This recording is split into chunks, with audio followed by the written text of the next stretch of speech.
Yeah, we're coming now.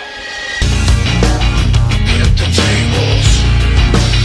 Get the tables. Get the tables. Get the tables. And welcome back, everybody, for MarkOutMania episode number 4. Coming at you here in just a second as we get ready to unleash the markoutness inside of me as we present the Concord Outlaws' own show for the phenomenal K-Dog, MarkOutMania. I want to thank everybody for listening, taking a chance to take some time out of your day to listen to this podcast here. And I also want you guys to be able to listen to all the other podcasts that the Concord Outlaws are doing. The Phenomenal Show-Off has got the Phenomenal Show-Off Live that he's doing. The Carolina Revival's got his own show, Carolina Revival Live, as well. And then Jacob Brock, Jake the Snake, has also got his own thing going on. Check out the Facebook page. We'll do all the social media plug here at the end of the show. Definitely want to thank you guys again for listening to this, and I hope you enjoy it, and I hope you are able to listen to all the other content the Concord Outlaws have in store. So, this week on MarkOutMania episode number 4, no guest this week. That's all right. Sometimes you got to do things a little bit of your solo. Plus, it gives me a chance to hopefully, cross your fingers, get this episode in under a hour and 20.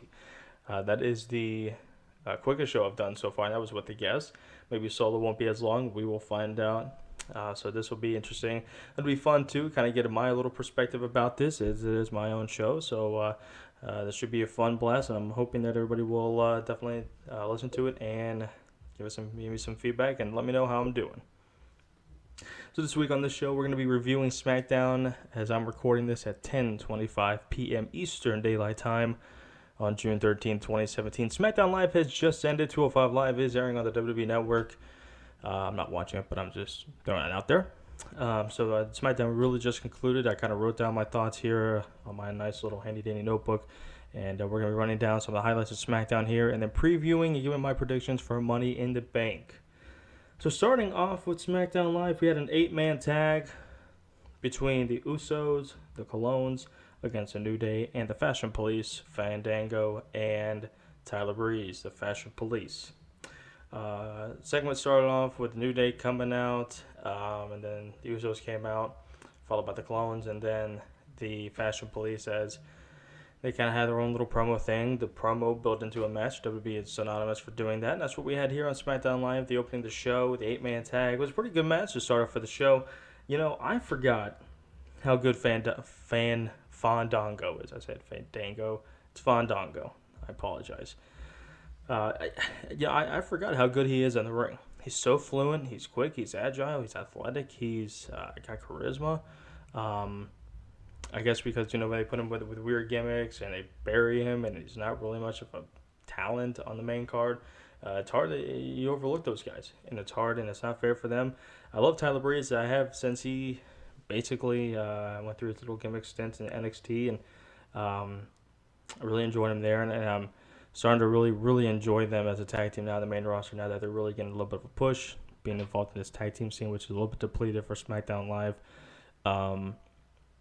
So it's good to see that, and so it's good to see Fandango and Tyler Breeze getting a nice little push here. New Day, entertaining as always. Can't go wrong with them. The Usos have redeveloped themselves and reinvented themselves last September when they turned heel and became the new Usos. Kind of a gangster look to them, and that's okay. They are phenomenal as well. The Colognes, I'm glad they dropped their little Welcome to Puerto Rico gimmick, the Shining Stars thing. Didn't work well. Didn't work at all. I was actually at the Raw that they debuted in Greensboro, North Carolina last year, I believe. Very awkward. The crowd really didn't react to them. I liked it just for the fact if it was the Colognes back in the WWE after a load of a hiatus with Carlito and the Colognes. So unless you want to count the Los Matadores gimmick. But so this match started off SmackDown Live. It was a really good match to get the crowd into it, get me interested in watching it, and of course the faces, New Day and the Fashion Police, did pick up the win over the Usos and the Colognes. So like I said, a nice little start there for SmackDown Live, giving a nice good flow to it. Set the stage for the night ahead. As we go on down through the list here, right before the I guess next segment came on for SmackDown Live, and they ran these a couple times during the show. John Cena making his long-awaited return to SmackDown Live, July 4th, Tuesday, July 4th. I'm going to have to record that night because I'll be in Atlanta during July 4th holiday, as I'm going to be attending the Atlanta Braves game, attending the series between them and the Houston Astros, July 4th and 5th down in Atlanta at SunTrust Park. It'll be my first time there at the new stadium. Can't wait to see it. I'm a huge Braves fan. Go ahead. You can lash me out all you want to. I'm okay. I'm ready for that. I'm a big enough boy. I'm a man. I can take it on my own. But that's going to be pretty exciting. Going to be able to go down there and check out the new ballpark, check out the Battery, check out the scenery. So it'll be pretty cool. But I'm going to definitely have to record SmackDown that night as we see the return of John Cena. But what's up with the free agent thing? What is up with the slogan free agent John Cena returning to SmackDown Live July 4th, huh? Personally, I see it as a way that Cena will basically pull a Elias Samson and Drift on both shows. I think we could see Cena kind of just going back and forth and participating on both shows, possibly on their pay-per-views. When I woke up, or when I looked up kind of the free agent thing and made sure I wasn't the only person who kind of saw it and stuff like that, I saw that, you know, some people were thinking possibly putting both shows to wait for Russell on pay-per-views, where he had main event feuds. And it dawned on me, what about Roman Reigns' big announcement this next Monday on Raw? Could it be him versus Cena at SummerSlam? It's weird to me that Roman Reigns would announce his SummerSlam opponent 2 months out of it, and the next pay-per-view is a Raw pay-per-view for them, Great Balls of Fire. He doesn't have an opponent. And is he going to miss that pay-per-view? Or what's going to happen with that? To me, that'd be the equivalent of SummerSlam 08 between Cena and Batista, the two biggest guys in the WWE at the time, the two main event guys. The Raw guy, Cena, transitioned from a SmackDown guy to a Raw guy, and Batista, the transition from a Raw guy with Evolution to a SmackDown guy, became world champions on both respective brands and became very popular. And they had that culminating match at SummerSlam 08, and then again at WrestleMania 26 for the WWE. No, I don't think they wrestled for a title. Maybe they didn't at WrestleMania 26. You can definitely feel free to correct me on that. It's feedback, and I appreciate that. So if you have to wrong me, definitely do it. So I think this would be the equivalent of that type of hysteria and the magnitude of a Roman Reigns versus Cena match. I know that they were thinking about possibly doing that at WrestleMania 34, which would be a WrestleMania match. However, this is a big four, and WWE's product usually slips a little bit in the middle months up to the summer. So why not bring out your two biggest stars and have them do a best of three, or maybe even just a best of two? Have one match at SummerSlam, one at either Survivor Series or Royal Rumble, preferably Survivor Series, so they can both be in the Rumble. They don't exactly have to face off against each other. They can do their own thing and then eliminate one another at the Rumble, or eliminate both of them. It totally makes sense that if you get eliminated, you can come back and eliminate somebody else. But we know that happens. Setting up the feud for WrestleMania 34 down in New Orleans, which SmackDown Live was in tonight at the Smoothie King Center, so that was pretty cool. I think that might be the last live television showing in New Orleans until WrestleMania 34, so pretty cool stuff going on for that. But that's just my thought about the whole Cena thing. I don't necessarily think that it's the right thing, but it'd be interesting to see exactly what's going to happen with Cena as a free agent thing. As he returns to SmackDown July 4th, we'll see what happens and what goes on from there. All right, it's kind of going on down the list here. On SmackDown Live, we had a backstage segment featuring Mojo Rawley being interviewed, and out of nowhere comes Zack Ryder, returning Zack Ryder. Very, very interesting way they're implementing Zack. It's kind of a backstage type of thing. I don't know if he's cleared to return. Maybe he has. I just have been slacking on reading up on stuff like that. I'm for one that doesn't like to read spoilers, so even if it's somebody returning and it's clear to wrestle, I want to be surprised. And that to me was a little bit of a surprise because I wasn't expecting Zack Ryder to be showing up on SmackDown this early. I thought maybe July we'd see him, but like I always said, that they have unfinished business as a tag team, and Mojo kind of went with it. So while Mojo's kind of in this whole won the Andre the Giant Memorial Battle Royal at WrestleMania, bigger and better things are coming for me, stuff like that. Why kind of demote yourself back to the tag team? I know that you guys had some success, especially, the night Ryder got injured. They had huge success. I just think it's a way to get a feud out of Mojo Rawley, and that has to be with Zack Ryder. I think if they get in a tag team match, Zack will attack him, set up a feud for them, possibly doing something at what's SmackDown's next pay-per-view at the Great Balls of Fire? I don't even know. It's that bad. But the next pay-per-view for SmackDown, or even possibly something for SummerSlam. That'd be interesting. That'd be really interesting. I'd like to see that. But it is nice to see Zack Ryder back on SmackDown. It's good to see that he recovered very well from his injury, very severe injury, knee injury. So congratulations, Zack Ryder. Welcome back. Next thing we had lists on for SmackDown Live was Tamina versus Naomi, a non-title match. Kind of seeing the flow of the champ as she heads into Money in the Bank, and then seeing Tamina as she walks into Money in the Bank as part of the SmackDown Women's Money in the Bank match. Pretty good match. I'm not a huge fan of Tamina in the ring. It's not that she's too big or whatever. I just never really been a fan of her. I do think it's really cool that she's the daughter of the late great Jimmy Superfly Snuka. It's great to have that Snuka family name still in the business and in the industry, and she's okay. I just think that there's something missing about her, and Naomi has just blown my expectations ever since she came in with Brodus Clay. It's that cheerleader thing. I thought she was a joke. I thought Cameron was a joke, and here she is, the SmackDown Women's Champion, proving me wrong each and every week that she appears on television. Her athleticism is rival. Definitely tops in the women's division, possibly top 10 in WWE right now. That's including guys. She is a freakish athlete, really sound in the ring. She has come a long way. The mic work is not bad. It really isn't. I guess you could do a little bit of work for it, but it's really all in all not that bad. So in this match, Naomi definitely took home the win. The champ heads towards Money in the Bank, defending her title against the woman who came out at the beginning of the match to kind of, I guess, maybe scout her opponent, Lana. Lana coming out. Interesting theme song. I do like the theme song. A little pop there, a little pop music there. I like it. Her gimmick is I heard that it was supposed to be for Emma, and I'm so glad they gave it to Lana, not Emma, because Lana can rock it. And what was that new finisher she debuted tonight? That was awesome.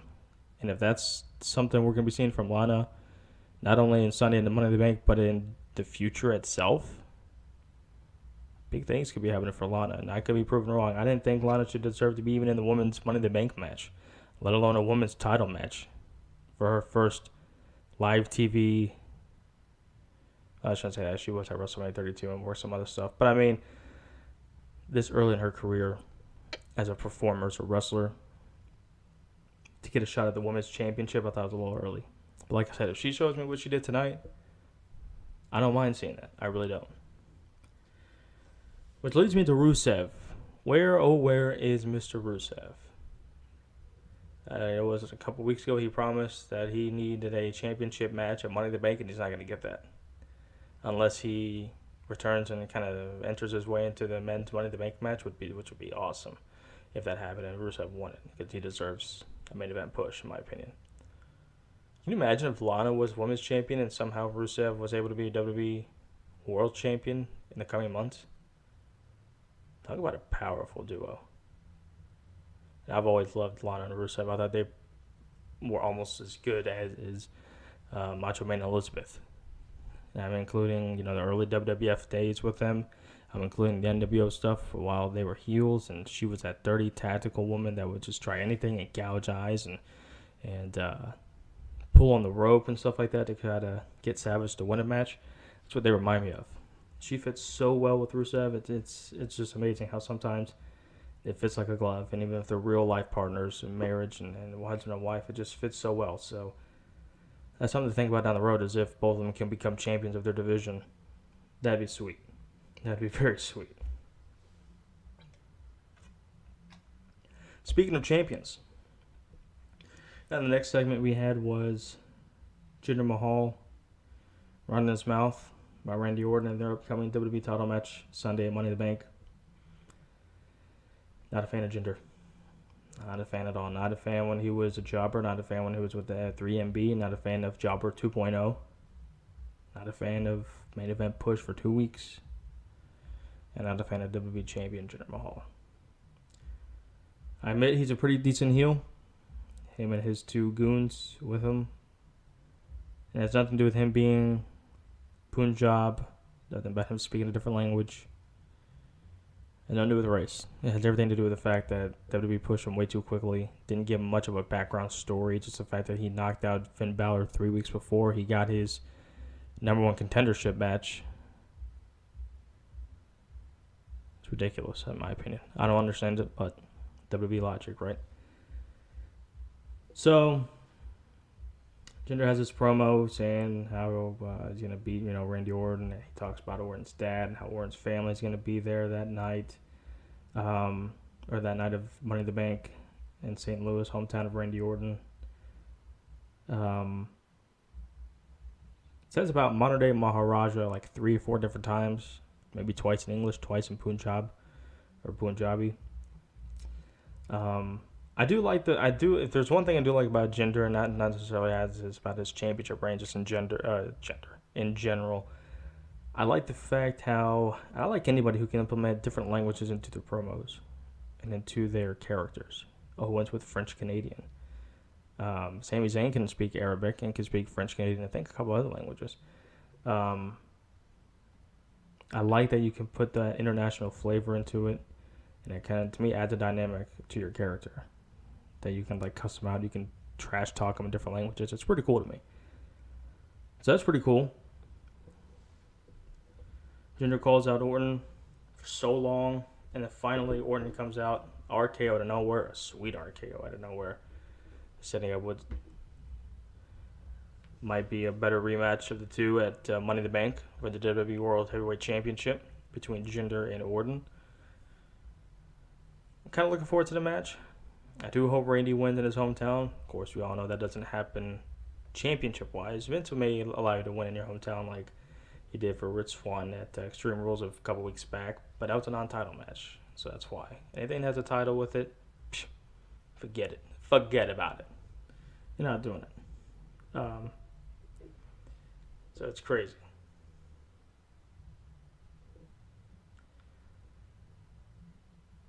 So,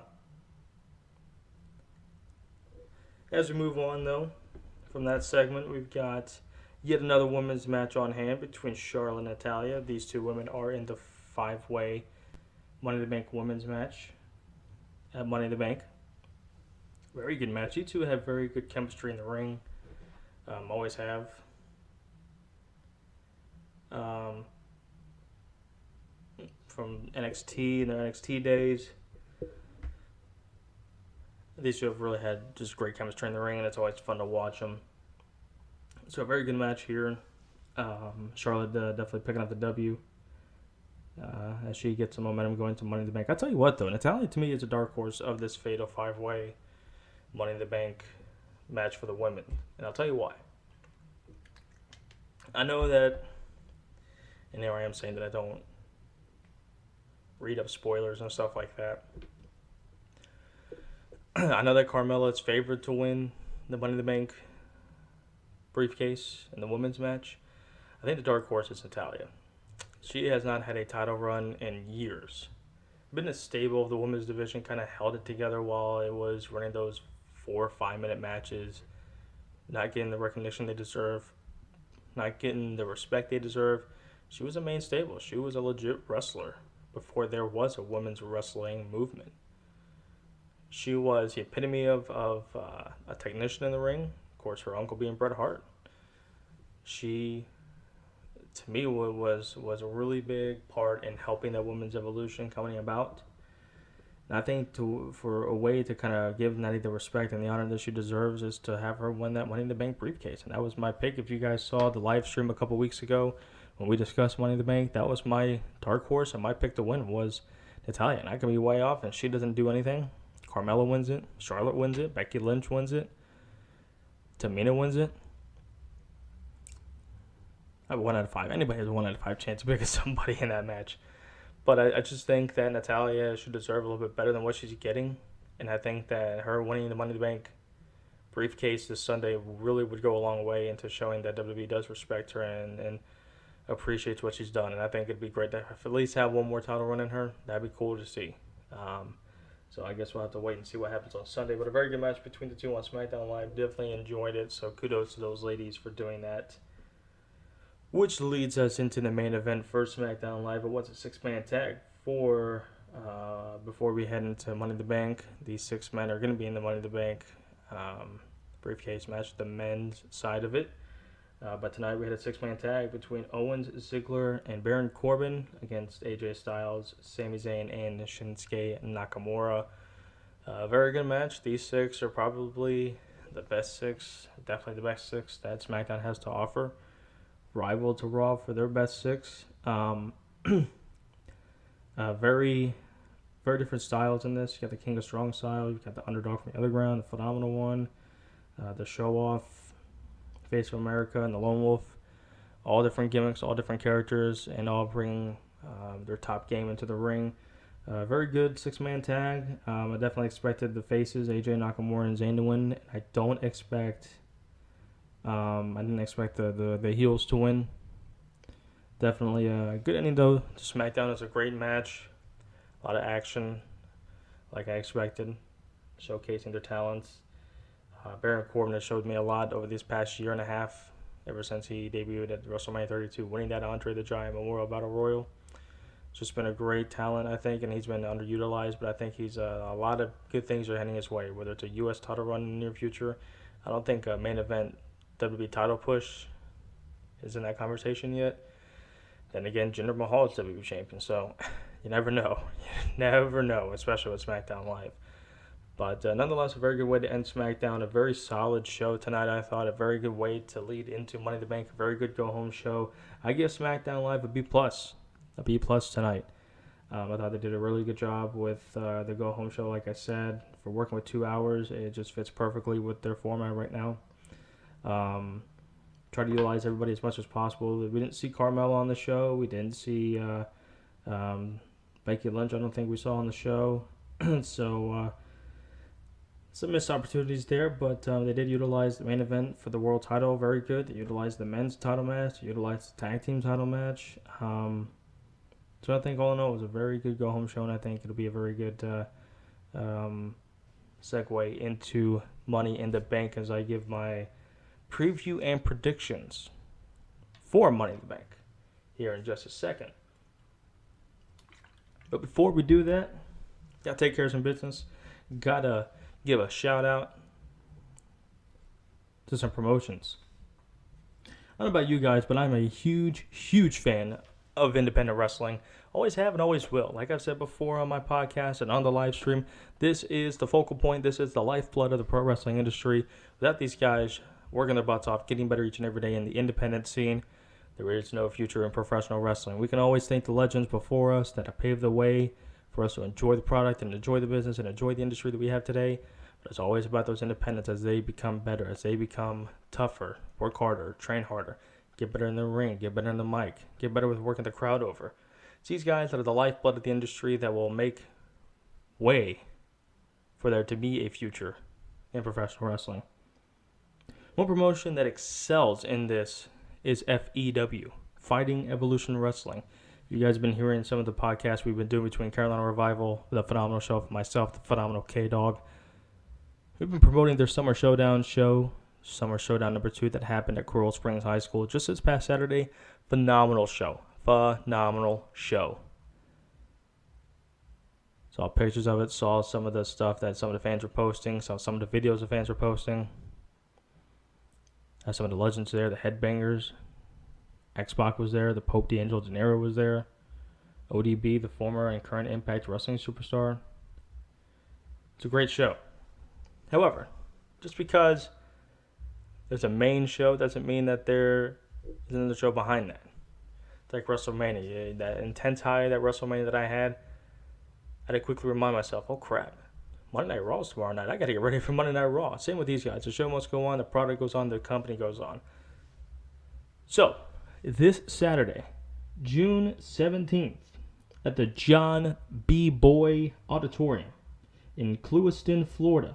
Address for that is 1200. That's 1200. S as in Samuel, W, C as in Cat, Owen Avenue in Clewiston, Florida 33440. Live pro wrestling from Fighting Evolution Wrestling. Tickets are on sale now. You can get them at the door, or you can order tickets over the phone at 305-742-0353. You can also go to fewsurvive6.eventbrite.com. Ringside is $15. General admission is $10. And kids 7 and under get it for free. For more information, visit Facebook/FEWSurvive. That also promotes something that's hitting close to home, and is hitting close to home for me and my heart, is PWX, Pro Wrestling Experience. Located out of Charlotte, North Carolina. They run shows all over the North Carolina region between Hickory, Charlotte, Statesville, I believe, Concord, all sorts of areas. Well, July 8th, PWX and Evolve Wrestling, yes, that Evolve Wrestling, are having a huge 2-show in one night, July 8th. First, PWX presents This Is How We Do It.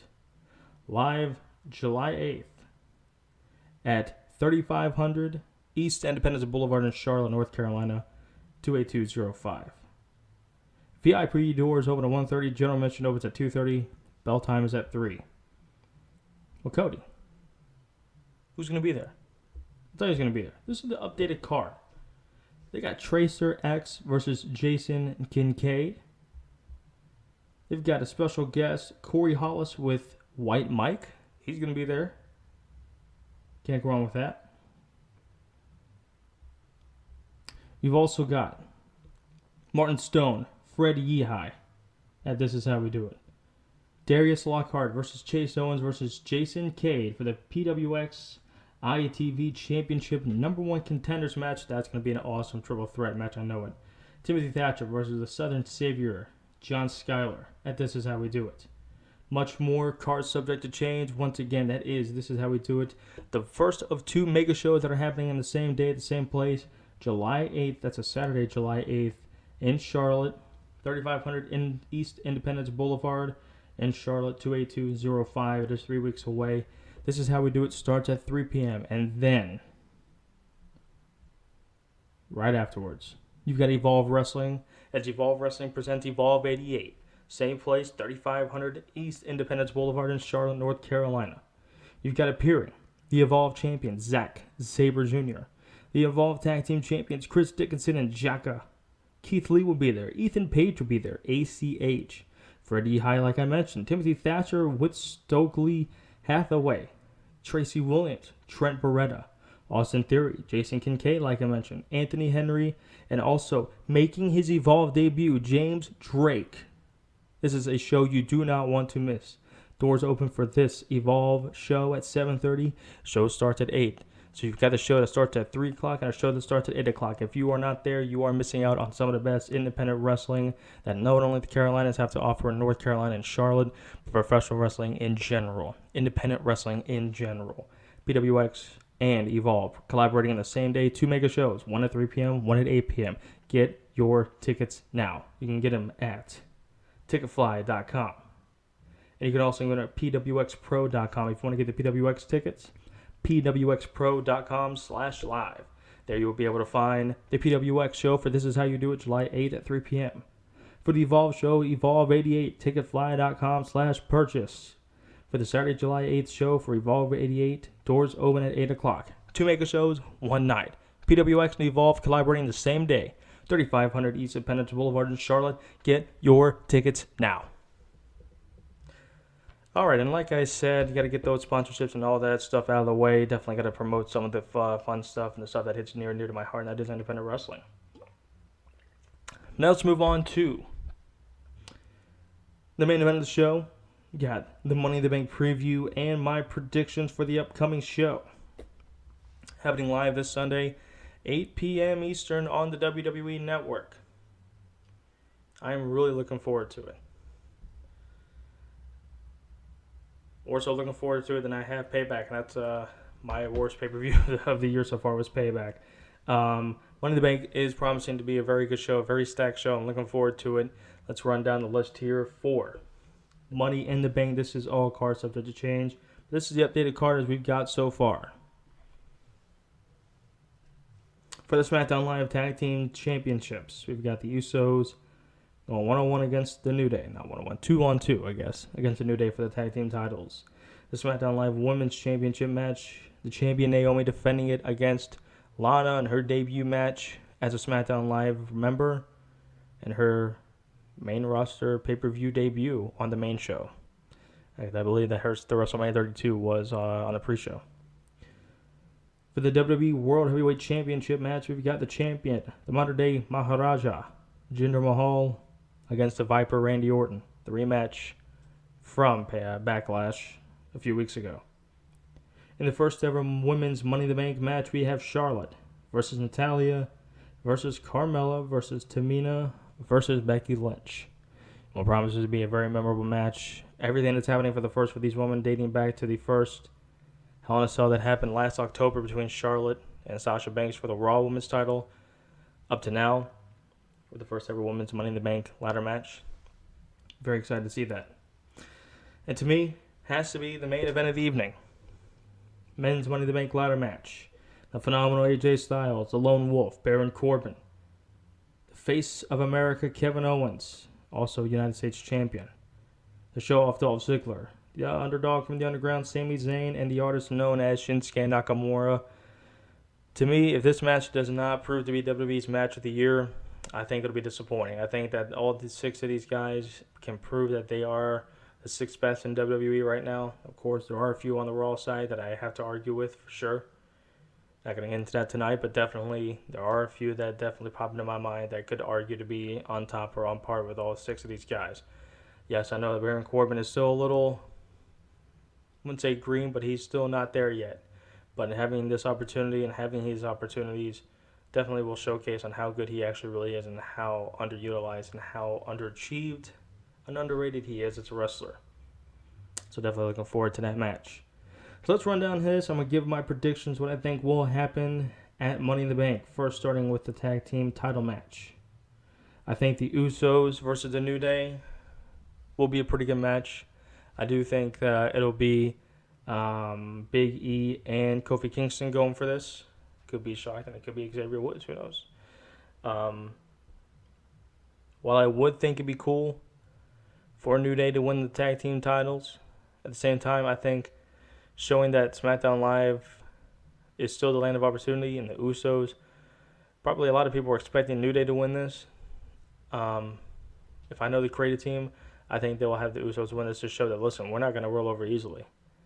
This isn't just a place you're going to roll into SmackDown Live and just take these titles and roam with them for 483 or some odd days that it was. No, sir. You have to kill these guys to win these belts. I do expect it to be a very physical, very good match, and I do think the Usos will pull out and retain their WWE SmackDown Live Tag Team Champions. Now, an interesting point that was on the show tonight on SmackDown Live, the Colognes and the Fashion Police. I don't know if that will be on the main show. As of right now, there's only 5 matches on the main card. But with the 2 Money in the Bank matches and all of the other 3 matches are title matches, you could easily have a 2.5-hour pay-per-view, almost 3-hour pay-per-view right there. That'll probably be the kickoff show match between the Colognes and the Fashion Police, which I do expect the Fashion Police to knock off the Colognes and further extend that charismatic push that these two are having. The SmackDown Live Women's Championship match, and this is an interesting one. If you had asked for my opinion, literally 5 seconds before Lana attacked Naomi, I'd say if Lana wins, there's something wrong with this because she's very green. And then she pulls that move that I don't even know what happens to Naomi in a blink of an eye. I'm like, well, if she can continue to do that, and if she's got some other tricks up her sleeve that we don't know about, I think Lana can easily take this title. So what started as me kind of going in favor of Naomi, I'm now going to switch that, and I'm going to say Lana is going to be your new SmackDown Live Women's Champion heading out of St. Louis at Money in the Bank. First title that she would ever win, and her first title match. Boy, would that be something. I do expect Lana to win the WWE SmackDown Live Women's Championship using that same move that she showed us tonight with a little bit of stuff in between. So good things might be heading up for Lana. For the WWE title match, Jinder Mahal versus Randy Orton. As much as I want Randy Orton to win this match, I don't believe he will. I think that Jinder Mahal will somehow keep this title. We know how WWE is with title changing and title winners at their hometown. It just doesn't happen. They lose. So, I expect Randy Orton and Jinder Mahal to have a pretty good match. Better than even Backlash. I do think that the two goons that are with Jinder Mahal will help enable him to win the match. I heard that Bat Cowboy Bob Orton, Randy Orton's dad, and his family are going to be ringside, so there could be a chance we do see the Cowboy possibly bringing out that cast. Or just utilizing his own fists to kind of beat up on the two goons, or even Jinder Mahal. Almost letting his boy win the WWE Championship, but in the end, I do think that Jinder Mahal does successfully retain his title. And walks out to St. Louis at the Scottrade Center, home of the St. Louis Blues, WWE Champion. I was at Raw in Charlotte in November of last year, November 28th, I believe, or 21st, something like that, where Charlotte was defending the Raw Women's title against Sasha Banks. Being a huge Sasha fan that I am, I love the fact that she won it. But of course, I was like, really? We all knew that you were going to win it. Let's be real. They don't retain in their hometown. Next match I have on this list, the Women's Money in the Bank ladder match. First ever time for these ladies appearing in a Money in the Bank contract ladder match. A lot of pressure on these women. A lot of pressure, but it does help to have the veterans in there, Natalya, Charlotte, and Becky Lynch. Tamina is a veteran of the group. To me, I just haven't seen enough of her. And I think that this is something very new for her especially. But her dad was an innovator with the steel cage match, and he was an innovator himself, so this should be in the bloodline for her. The real only person I have a problem that could be with was Carmella. This is a very big opportunity for her. Showcase her talent in the ring. Being involved in the first ever woman Money in the Bank ladder match is a very special treat that I'm sure all 5 of these ladies are taking with a grain of salt. But they do know they need to hit a home run. And I'm sure Charlotte and Becky Lynch are going to be talking to all 5 of these women before the show starts. Say, listen, we got to go out there and kick ass. We got to go out there and tear the house down. We all know that those 6 guys are probably going to outdo us. And that's not to say that we can't do it. But those are some phenomenal talent. No pun intended for AJ Styles, but those are some probably the best 6 guys that this company has to offer. But hey, there'll be more Money in the Bank ladder matches for the women down the road. Let's make sure that the first one is the best one. So between Charlotte, Natalya, Carmella, Tamina, and Becky Lynch, I'm going to go with against what the rumors are saying that Carmella's going to win it. I'm still going to go with my pick, Natalya. Very, very, very wild card pick. I'm sure a lot of people that are listening to this are going, wow, are you serious right now? Natalya, really? Past her prime, some people say. Not deserving of it, some people will say. I say, listen, you're entitled to your opinion. I'm entitled to mine. I do think that she was a vital part in this woman's evolution that just got overlooked. It's time that we show the Queen of Hearts the respect that we probably should give and let her have a chance to become SmackDown Live Women's Champion in the near future. I do have high hopes for this match, though, and I do think that they will knock it out of the park. I think it will be a very good match. I do think there'll be some spots that may be a little bit risky. Charlotte, I think, will definitely utilize that moonsault that she's got, maybe a corkscrew moonsault and do all on 4. Use a ladder in between there, possibly. Do expect some high spots, but I do expect a very good match between these 5 ladies. Now for the main event, and like I said in my book, the men's Money in the Bank ladder match. AJ Styles, Baron Corbin, Kevin Owens, Dolph Ziggler, Sami Zayn, Shinsuke Nakamura. How do you pick a winner out of this group? This is almost like the Fatal 5-Way at Extreme Rules last Sunday. How do you pick a winner out of this? You got to. You got to. While I'm a huge fan of Shinsuke Nakamura, I do like me some Sami Zayn. I'm a big fan of what Baron Corbin's doing. I got to go with my man, the phenomenal one. Got to go with AJ Styles on this one. I do believe I did make that prediction in the live stream a few weeks ago. I'm going to stick with my guns, and I'm going to go with AJ Styles. Some people may say, listen, he just had a title reign. 4.5-month title reign. Why would he need another one? John Cena's got 16 of them. Why does Cena need another one? Who knows? Doesn't matter. The legitimacy of winning that belt and showcasing why AJ Styles and why these people are the best that they are in their profession. AJ Styles, to me, is the best wrestler in this world today. And I'll argue with it any day of the week. I think if I had to pick a second person,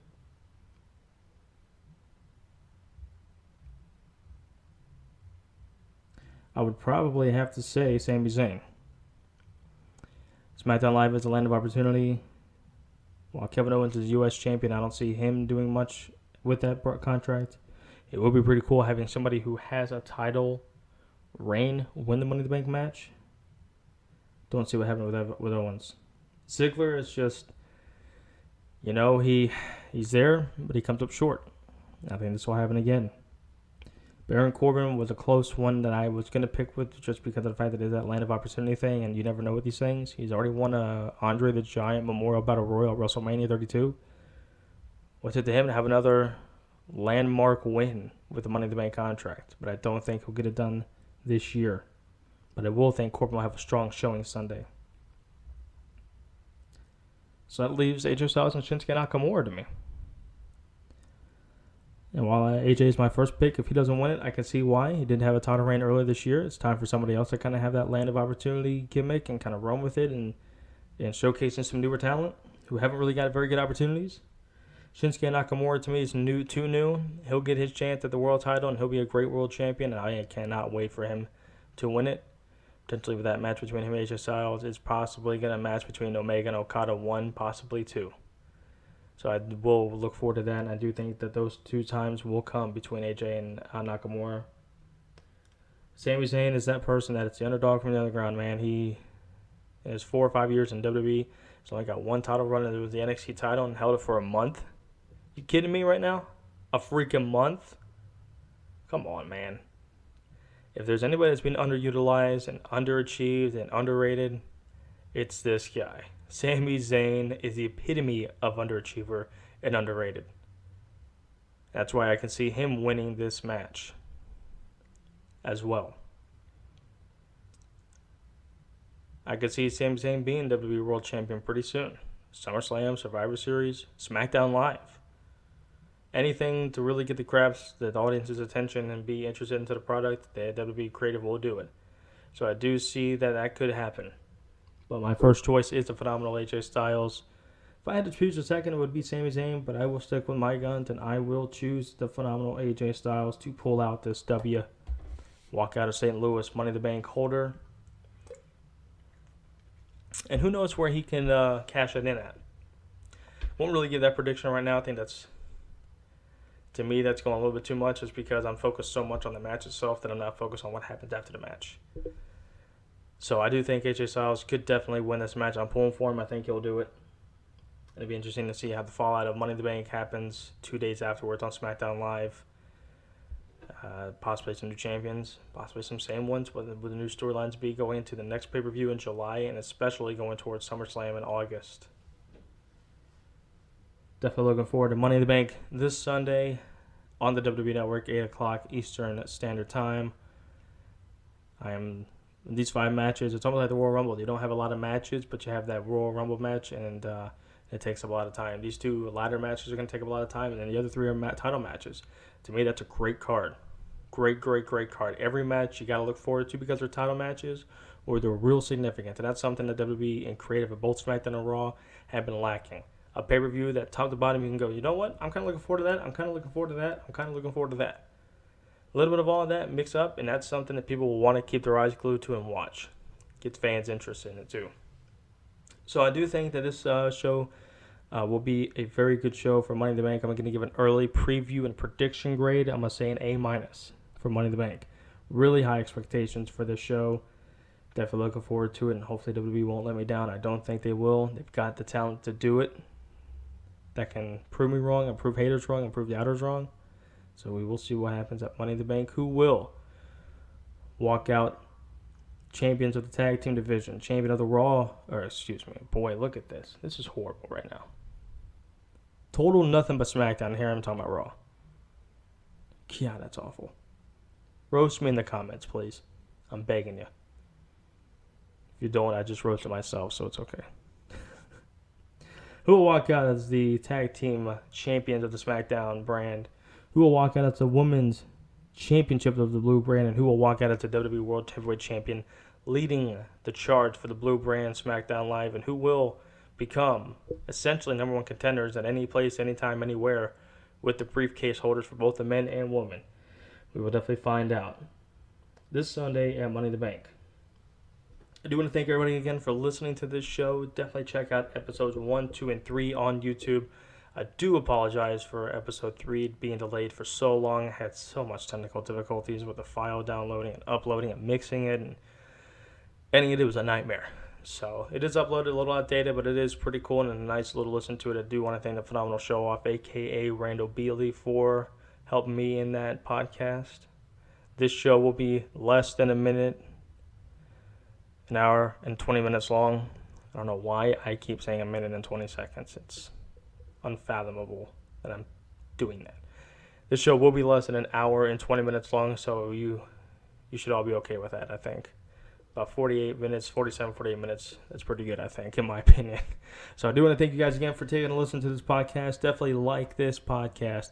Share this podcast on all platforms of social media, Facebook, Twitter. Post a link in Instagram, post a link in Snapchat. Any way, anyhow, you can get this show out there, get it exposed. Would surely appreciate that. And most importantly, guys, give me feedback. Your feedback is crucial to how I can do this podcast. Whether it be interviews down the road, whether it be me doing this solo like tonight, any form of communication regarding feedback helps me a ton. That way I can format the show better. What are you guys looking forward to the most? What do you guys think I should take away? What is something you want to see implemented in the show? All that can definitely be implemented, with your voices. So definitely give me some feedback. Social media, do it. On the videos on YouTube, do it. Everything is crucial to how I run this podcast, guys. So I definitely appreciate that. Give us a follow on Facebook. Start with Concord Outlaws. You can follow us at facebook.com/Concord Outlaws. You can follow us on the Twitter at Concord Outlaws. And on YouTube as well at Concord Outlaws. Give us a subscribe on YouTube. Follow us on Twitter. Give us a like on Facebook. Join the conversations, as always, on all 3 social media platforms. For myself, you can follow me at Facebook, Cody Montanaro. That is capital K, lowercase O-D-Y.